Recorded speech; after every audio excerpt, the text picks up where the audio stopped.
Olá, hoje o capítulo 7 do livro Além das Fronteiras do Mundo, de Jacques Garnier, intitulado Um Médium Poliglota.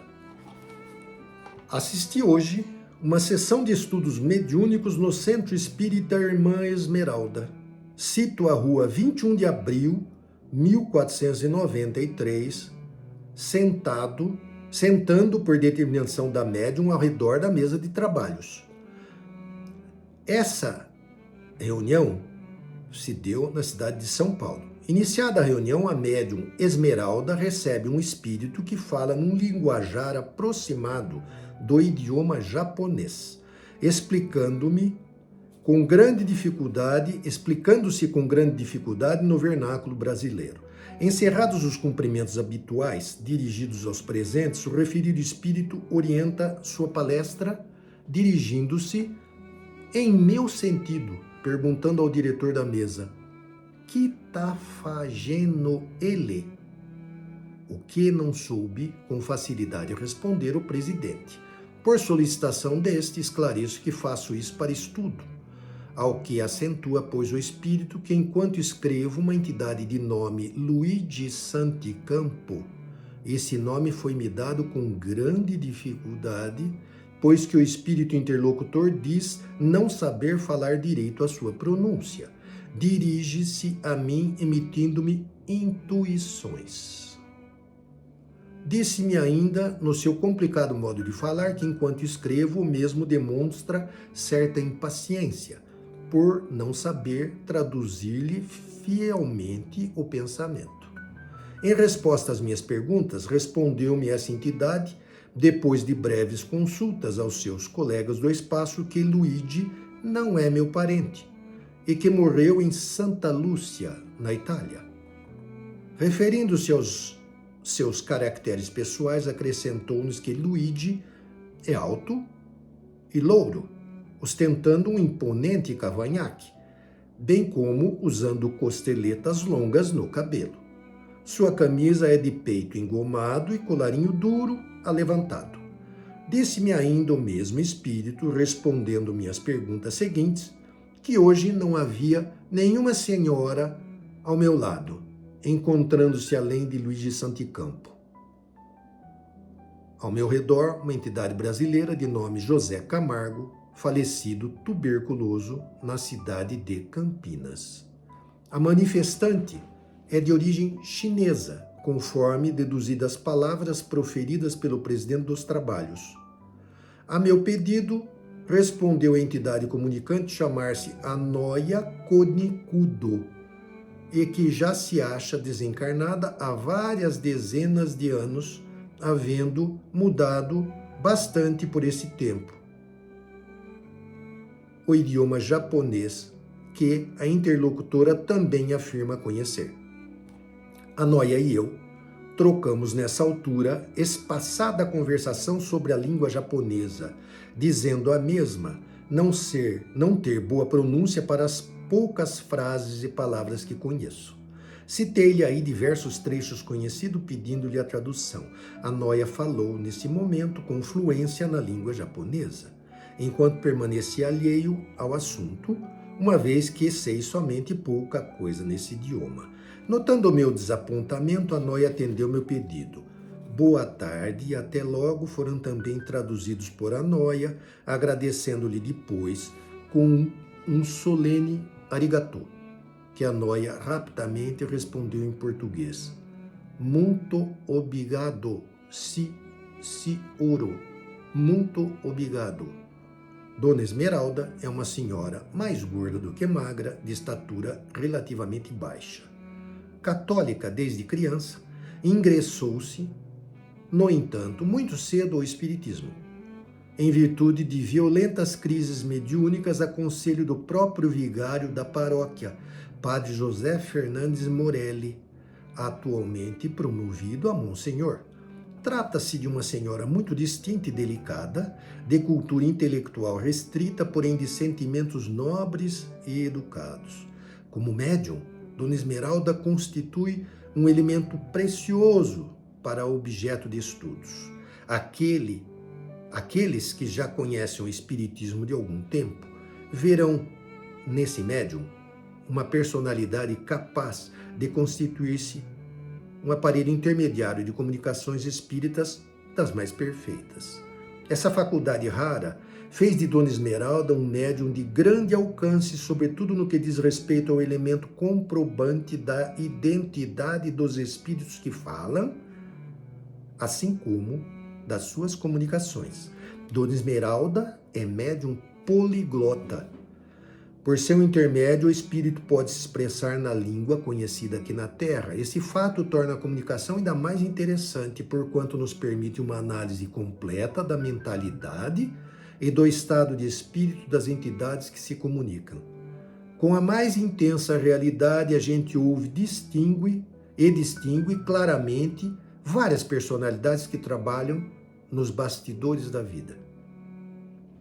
Uns espíritos compenetrados e profundos falam por intermédio dessa mediunidade meditativamente, externando sábias filosofias. Outros joviais e alegres falam-nos da transitoriedade terrestre, como se a vida no planeta fosse uma pequena viagem ao redor de uma cidade, qualquer coisa de duração fugaz, efêmera. O desfile de individualidades distintas e interessantes continuou ante meus olhos, se é que os olhos servem nessas circunstâncias como força de expressão. Em seguida, a Dona Esmeralda recebe uma nova entidade que nos fala da necessidade do preparo para a conservação e evolução do aparelho corporal.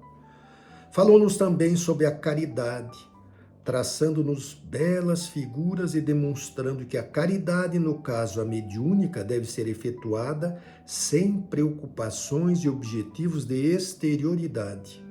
Disse-nos esse espírito que estivera poucas horas numa residência situada à rua Martim Bouchard, onde houvera uma sessão espírita. A casa onde se realizaram esses trabalhos possui 3 portas de entrada, atendendo a médium proprietária pelo nome de Teresa. Vários médicos assistiram à reunião, recebendo as honras da casa. Não foram vistos, no entanto, com grande simpatia os pobres que ali compareceram. Os médiuns, para ocuparem um lugar à mesa, viram-se obrigados a efetuar o pagamento de uma taxa de 25 cruzeiros, devendo as demais pessoas pagar 5 cruzeiros por sessão e 5 cruzeiros para cada passe aplicado. Que absurdo! Apesar da taxa, os passes só foram aplicados quando a senhoria assim o quis, porque a mesma atribui às próprias resoluções os desígnios de Deus, pelo que encontrará dificuldade ao ser chamada a prestar contas àquele que lhe deu esse poder. Falou-nos a seguir com sereno e discreto rigor, criticando todos aqueles que falam no nome de Deus sem o sentir sua presença, concluindo logo após: sejam simples e pequeninos, meus irmãos. Trabalhem com Deus e que Deus esteja sempre em vossa mesa. Voltando-se a mim, continuou dizendo que já trago 19 anos de estudo e que abandonei a palavra dos homens que estudaram 18 anos de batina, que minha aura é azul, o que justifica meu sentimento religioso acentuado. Comunicou-me também que o seu nome é Dr. Carlos Paes de Barros. Com referência ao desenvolvimento de minha mediunidade psicográfica, falou que deverei, como mesmo já fizera quando vivo aqui na Terra, isolar-me secretamente colocando-me à mesa com o braço apoiado numa prancha, deixando livre a minha mão e esperando muito tempo, se preciso, a fim de que possa obter irradiações através de comunicações mecânicas. Por minha solicitação, esclareceu-me que aquela senhora, anunciada pelo médium João Pesce, pertencente ao ambiente da casa em que eu estivera reunido na ocasião, conforme demoradamente vai narrando o meu instrutor Luigi, referindo-se à ânsia persistente que sinto dentro de mim, procurando enfronhar-me em estudos difíceis e profundos, respondeu-me, cortando bruscamente a minha explicação, acentuando com autoridade: não a deixe jamais morrer. Acrescentou-me, após, em caráter de conselho, para que não frequente as chamadas sessões de baixo espiritismo ou de macumba, para que não me deixe impressionar por falsos rituais que visam ludibriar os tolos e incautos, e para não me levar também pela especulação com interesse financeiro. Se assim não proceder, acrescentou, perderei a facilidade de escrever, já em mim bastante desenvolvida atualmente. Falou-me ainda o Dr. Carlos Paes de Barros, que tenho vários protetores, não devendo, entretanto, confundir Luigi com um deles, pois que este foi colocado ao meu redor com a finalidade de inspirar os meus trabalhos. Disse-lhe, neste momento, ser bastante cabeçudo e perguntei-lhe se Luigi terá a boa vontade necessária para suportar a minha natural estupidez, esclarecendo ao meu amigo em sua resposta que serei como uma coluna onde Luigi se apoiará. Constitui obrigação para ele ajudar-me nessa circunstância, o que beneficiará ao mesmo tempo a sua própria evolução. Despedindo-se cordialmente, retirou-se a entidade. São Paulo, 20 de maio de 1947. Aqui a gente vê bem que a evolução ela se processa de forma conjunta.